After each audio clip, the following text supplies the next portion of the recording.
किसान और मोदी सरकार एक बार फिर आमने सामने है। पिछली बार जब किसानों ने आंदोलन किया था तो तीनों कृषि कानून वापस लेने की मांग की थी। इस बार किसान क्यों सड़क पर उतर रहे हैं, उनकी क्या मांग है, ये आपको बताती हूँ।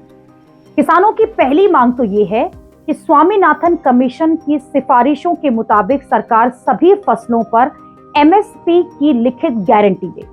दूसरी मांग किसानों की यह है कि साल 2021-22 के किसान आंदोलन में जिन किसानों पर मुकदमे दर्ज किए गए थे उन्हें तुरंत रद्द किया जाए।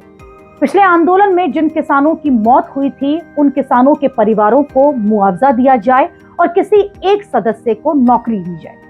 किसान नेता चाहते हैं कि लखीमपुर खीरी हिंसा के पीड़ितों को मोदी सरकार न्याय दे और परिवार के सदस्य को नौकरी दे। लखीमपुर खीरी हिंसा के आरोपियों के खिलाफ कड़ी से कड़ी कार्यवाही की जाए। सभी किसानों का सरकारी और गैर सरकारी जो कर्ज है उसे माफ किया जाए। साथ ही किसान ये भी चाहते हैं कि 60 साल से ऊपर के किसानों को 10,000 रुपए की पेंशन दी जाए।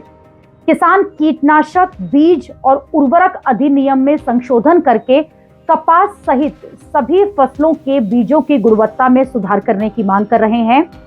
आंदोलन करने वाले किसान ये भी चाहते हैं कि साल 2013 के भूमि अधिग्रहण बिल को दोबारा लाया जाए, जिसमें भूमि अधिग्रहण के लिए लिखित मंजूरी ली जाए और उस जमीन के बदले 4 गुना मुआवजे का प्रावधान हो।